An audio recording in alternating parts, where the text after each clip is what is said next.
ये सवाल कर रहा है कि जो साइड है हमारे राइट एंगल ट्राइंगल के वो इस रेशियो में है, what is the perimeter of the triangle. बड़ा ही शानदार सवाल है और इसको सॉल्व करे बगैर आप आंसर लगा देना कि इसका डी उत्तर सही है।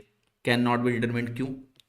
देखिए, कभी भी मैं आपको, कभी भी अगर मैं किसी भी त्रिभुज का अनुपात दे रहा हूं, वो कोई भी त्रिभुज क्यों ना हो, यहां राइट एंगल ट्राइंगल है, अनुपात दे दिया मैंने, मान लिया कि ये अनुपात आपका है भाई, अगर राइट एंगल है तो कुछ इस तरह का अनुपात होगा, इस रेशियो में जो भी हो। मैं ऐसे अभी इसको थोड़ी देर के लिए भूल जाऊं। आप सोचो एक राइट एंगल ट्राइंगल है 3 4 5, है ना, ये राइट एंगल ट्राइंगल है। अब अगर मुझे रेशियो मालूम है तो मैं इसका पेरीमीटर कैसे निकाल पाऊंगा यार?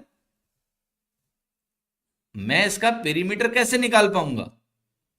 पेरीमीटर तो कुछ भी हो सकता है ना, ठीक है, क्योंकि मुझे रेशियो मालूम है, मैं पेरीमीटर नहीं निकाल सकता। समझ में आई बात?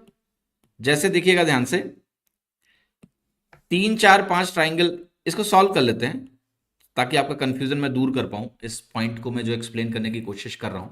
ठीक है, ये x है, x-1 है, x-18 है, पेरीमीटर मुझे निकालना है। अब आप मुझे एक बात बताओ कि ये जो x-18 है, मैं वैल्यू को आपको गेस करवा देता हूं। बेसिकली ये क्या कह रहा है कि इससे इसका अंतर क्या है 17, इससे इसका अंतर है 1।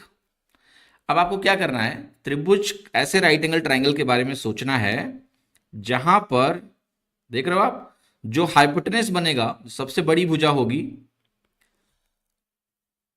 उसमें से ध्यान क्या रखना है आपको कि एक परपेंडिकुलर साइड उससे 1 कम होगा और एक उससे 18 कम होगा। तो अगर आप थोड़ा सा दिमाग लगाएंगे तो आपको 7 24 और 25 नजर आने लगेगा।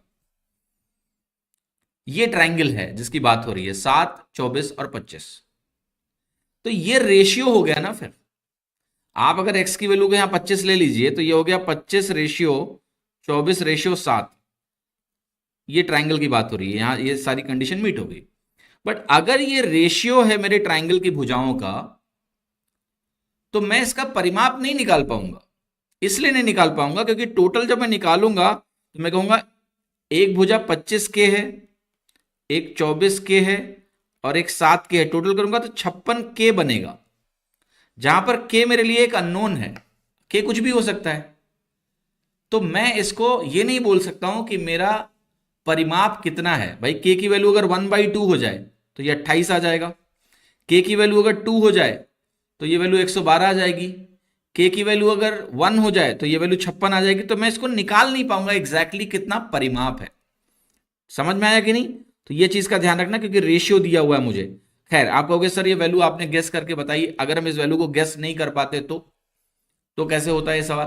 तो देखो उस केस में क्या है, आपको ये तो पता है कि x सबसे बड़ा होगा, x-1 उससे छोटा है, ये उससे छोटा है। तो हाइपोटेनस सबसे बड़ी भुजा होती है तो उसका जो स्क्वायर होगा x², ये x-1 के होल स्क्वायर प्लस x-18 के होल स्क्वायर के बराबर होगा।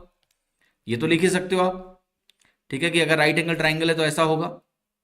अब यहां से x मुझे सॉल्व करना पड़ेगा। x² की वैल्यू यहां से आएगी x² - 2x + 1 plus x² - 36x plus 324। यहाँ x² में x² घट जाएगा और ये वैल्यू आ जाएगी सिंपली x², यहाँ 2 और 36 जोड़ेगा, ये 38 बनेगा और यहाँ पर वैल्यू आई 325, 38x बराबर 0। अब 325 को मुझे ऐसे तोड़ना है क्योंकि यहाँ ये कोफिशिएंट तो 1 है कि 38 बनाए। तो देखो इसको हम लिख सकते हैं 25 × 13। तो मुझे प्रोडक्ट को प्लस 325 रखना है और यहां ऐसे तोड़ना है कि ये -38 बने, तो -25 और -13 का गुणा 325 प्लस में आएगा और यहां से मुझे क्या मिल जाएगा, जो चाहिए वो मिल जाएगा। तो -25 लिख दिया, -13 लिख दिया। अब आप कहोगे सर x की 2 पॉजिटिव वैल्यूज आ गई, 25 और 13, क्या लेंगे? देखो 13 इसलिए नहीं ले सकते क्योंकि x को अगर 25 रखोगे तो 25 - 18 नेगेटिव हो जाएगा, -7, नहीं चलेगा।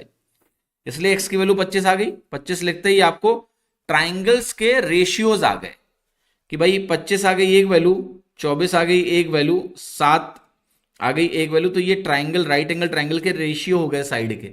साइड रेशियो पता होने से मैं परिमाप नहीं निकाल सकता हूं, इसलिए मैं बोलूंगा इसका answer can not be determined है। और ये मैं पहले ही बोल दूंगा, मुझे इतना सॉल्व करने की जरूरत नहीं। मैंने सॉल्व इसलिए किया है जस्ट आपको दिखाने के लिए कि इसका ट्रेडिशनल अप्रोच अगर सॉल्व करने घुसोगे तो ऐसा कुछ होगा।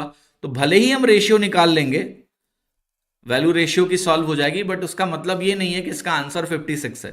Answer can not be determined तब भी रहेगा, और ये चीज हमें पहले ही मालूम है। हाँ, अगर मुझे ये भुजाएं दे देता, रेशियो के बजाय बोल देता कि ये भुजाएं हैं, एक भुजा x है, एक भुजा x-1 है, एक भुजा x-18 है, तब आप या तो वैल्यू को गेस करके बोलते 56 आंसर है, या फिर ऐसे सॉल्व करके बोलते 56 आंसर। अगर x, x-1 और x-18 भुजाएं होती, ना कि भुजाओं का अनुपात। तो आशा करता हूं सवाल समझ में आया। जरूर बताना कि क्वेश्चन नंबर 15 में अगर आप खुद से इसको सॉल्व करते तो क्या आंसर आप 56 लगा देते गलती से, है ना। तो पूरी कोशिश है मेरी कि आपसे ऐसी गलती ना होने दूं और आपको आगाह करूं।